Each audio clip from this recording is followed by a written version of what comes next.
वह राजनीति में अगर संकल्प यह ले कि उसे जनता के बीच में सिर्फ काम करना है, वो भी उस तरह जो वर्तमान राजधर्म का पालन नहीं करने वाले नेताओं की भीड़ लगी है, लेकिन यह व्यक्ति उस भीड़ से हटकर जनता के सरोकार को अपना संकल्प बनाकर काम करना चाहता है। देखना होगा कि वीरेंद्र यादव की ये नीतियाँ, जिसे वीरेंद्र यादव की खूबी बताई जाती है, यानी जनता के बीच काम करने का जो ललकपन है, वो ब्लॉक प्रमुख बनने के बाद में क्या वो पृष्ठभूमि, क्या वो धरातल पर आ पाएगी, ये सवाल है।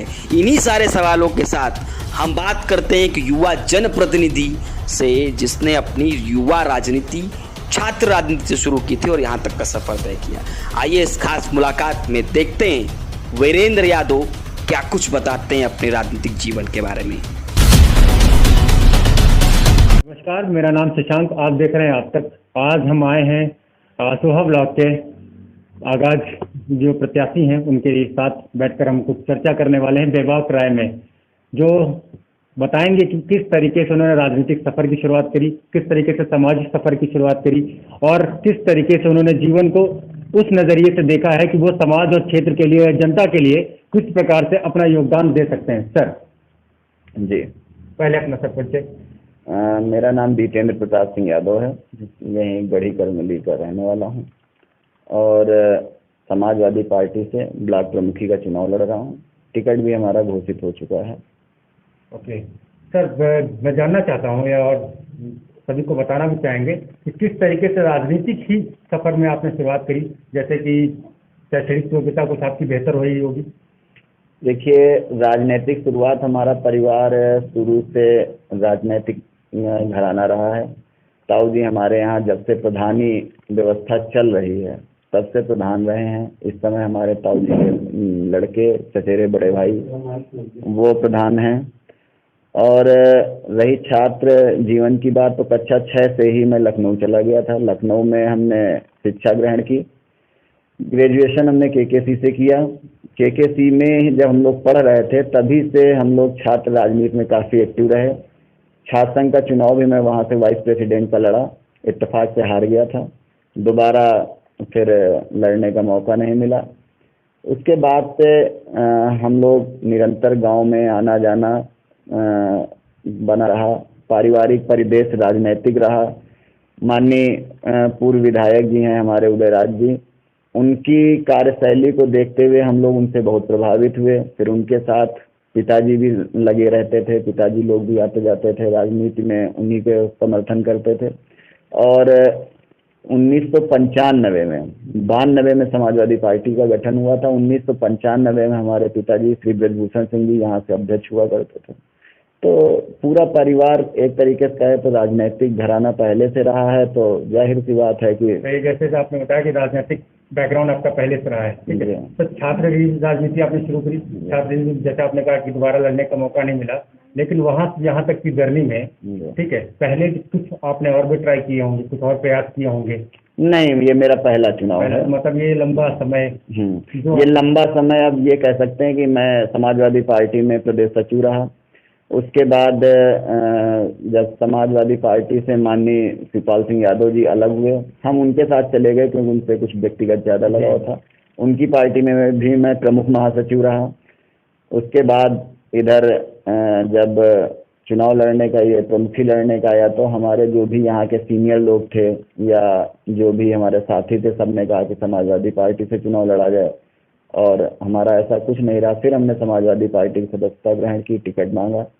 माननीय विधायक जी के प्रयासों से, एमएलसी सुनील सिंह साजन जी के प्रयासों से, जिला अध्यक्ष जी के वजह से हमें टिकट भी मिला और हम मजबूती से यहाँ चुनाव की तैयारी कर रहे हैं। सर, कहीं विचारों में कोई ऐसा लग रहा हो कि आप अचानक बसपा से फिर सपा? नहीं, दोनों लोगों की विचारधारा एक है।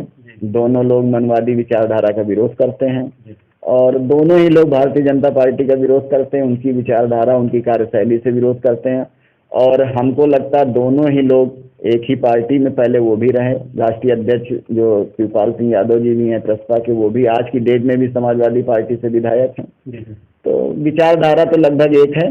बाकी मौजूदा समय में सर केंद्र में भी भाजपा सरकार चल रही है, प्रदेश में भी चल रही है। तो जो क्षेत्रीय एजेंडा है सर, क्षेत्रीय आप चुनाव किस एजेंडा पर लड़ने वाले हैं और क्षेत्र में आपको क्या क्या और कमियां जो आप सुधार करने की देखिए, हम लोग तो अपनी बस वही विकास का एजेंडा है, शिक्षा का एजेंडा है, स्वास्थ्य का एजेंडा है, इन्हीं एजेंडों पर काम कर रहे हैं और इन्हीं एजेंडों पर चुनाव लड़ रहे हैं। पिछले 5 सालों में, लगभग 5 साल होने वाले हैं, 4 साल तो हो ही गए सरकार के, एक भी डिग्री कॉलेज, एक भी स्वास्थ्य केंद्र, एक भी पॉलिटेक्निक, एक भी ITI, यहाँ तक कि आप कोरोना देख रहे होंगे, सरकारी अस्पतालों में लोगों को इलाज नहीं मिल पा रहा था। झोला छाप डॉक्टर न होते तो पता नहीं कितने लोग मर चुके होते केवल फीवर से, जिसको भी जरा सा भी फीवर तो कोरोना। तो हम लोगों का एजेंडा वही है कि हम लोग शिक्षा, स्वास्थ्य और विकास के मुद्दे पर चुनाव लड़ रहे हैं। और पिछली सरकार में हमारे यहाँ पूर्व विधायक जी ने उसको किया भी है। आप जितने पावर हाउस हमारे यहाँ बने हैं, आप चाहे वो कालूखेड़ा हो बिजली के क्षेत्र में, चाहे हिलौली ब्लॉक में मवई में पावर हाउस बना, चाहे मौरावा में 163 kV का पावर हाउस बना, ठीक है, लाइट के क्षेत्र, बिजली विभाग के क्षेत्र में उन्होंने काम कराया। डिग्री कॉलेज एक आप हमारे बगल में ही अभी आए होंगे, देखा होगा, बना है। यहाँ पे बताइए, अब गोसाई खेड़ा जैसी ग्राम सभा में एक डिग्री कॉलेज उन्होंने बनवा दिया कि यहाँ के बच्चों को पढ़ने की आसानी हो। स्टेडियम हमारी ही ग्राम सभा में बना। एक 100 बेड का हॉस्पिटल मौरावा में बना। और हमको लगता हॉस्पिटल लगभग बनकर तैयार हो गया था समाजवादी पार्टी सरकार में, और भाजपा सरकार बनने के बाद उसको चालू करने में केवल 4 साल लग गए और अभी भी पूर्ण रूप से वो चालू नहीं हुआ। वैकल्पिक व्यवस्था करके उसको चालू किया गया। सड़कें आज की डेट तक 4 साल हो रहे हैं, एक भी सड़क भाजपा सरकार द्वारा या क्षेत्रीय विधायक द्वारा नई नहीं बनवाई गई। जो भी सड़कें पुरानी प्रस्तावित थी उन्हीं को आगे बढ़ाया गया। सबसे ज़्यादा जैसे वो लोग एक झूठ का पोपोडंडा बनाते हैं कि मौरावा, कालूखेड़ा और बिछिया मार्ग बताते हैं हम बनवा रहे हैं। समाजवादी सरकार में वो रोड सैंक्शन हो चुकी थी, उसका पैसा आ चुका था, केवल टेंडर नहीं हो पाया था। आज उसका कार्य चल रहा है। तो ये लोग तो वही पुरानी योजनाएं हैं उन्हीं को करवा रहे हैं। और जितना सड़कों का जाल माननीय पूर्व विधायक जी ने या समाजवादी पार्टी सरकार में यहाँ फैला था, आज की सरकार या इस समय के क्षेत्रीय विधायक उनका रख रखाव नहीं कर पा रहे हैं। जैसे भी आपने बताया कि सर पॉलिटेक्निक या जो भी समस्या आपने गिनाई, क्या क्षेत्र के प्रतिनिधि होने के नाते आपने मौजूदा सरकार से इस चीज़ को प्रेजेंट किया सर? प्रेजेंट क्या, कोई काम ही नहीं हो रहा, क्या प्रेजेंट करें? फिर भी कोशिश तो की जाती है। हम लोगों ने कई बार कहा, अस्पताल को लेके चालू करने के लिए हम लोगों ने धरना भी दिया था, कोई सुनवाई नहीं, कोई कार्य नहीं। मतलब क्षेत्र के प्रतिनिधि जो भी उनकी कोई मतलब नहीं, केवल वो पुरानी योजनाओं को अपना बताकर फीता काटने में जुटे हुए हैं। मतलब उनका प्रोपेगेंडा अलग चल रहा है, अलग प्रोपेगेंडा पूरी तरीके से विकास पे केंद्रित है। विकास पे केंद्रित है और यहाँ की जनता सब जानती भी है कि किसने कितना काम कराया है। ओके, वर्तमान विधायक जो है उनका एक मुहावरे का एक नारा है कि जो होगा सही वही होगा, क्या है ना? उनका नारा हाँ एक है, रहता है ये कि होगा वही जो होगा सही, लेकिन सत्यता ये है कि होगा वही जो होगा गलत। जैसे कि सर हम जानते हैं कि ये जो क्षेत्र है विधानसभा अध्यक्ष जी का है जी, ठीक है, हृदय नारायण जी का, तो उनसे किस प्रकार से आपकी? नहीं, ये क्षेत्र उनका कैसे हो गया? नहीं, उनका तो पूरा प्रदेश है। पहली चीज, उनका पूरा प्रदेश है और इस समय वो भगवान नगर से विधायक हैं, तो क्षेत्र तो उनका भगवान नगर हुआ।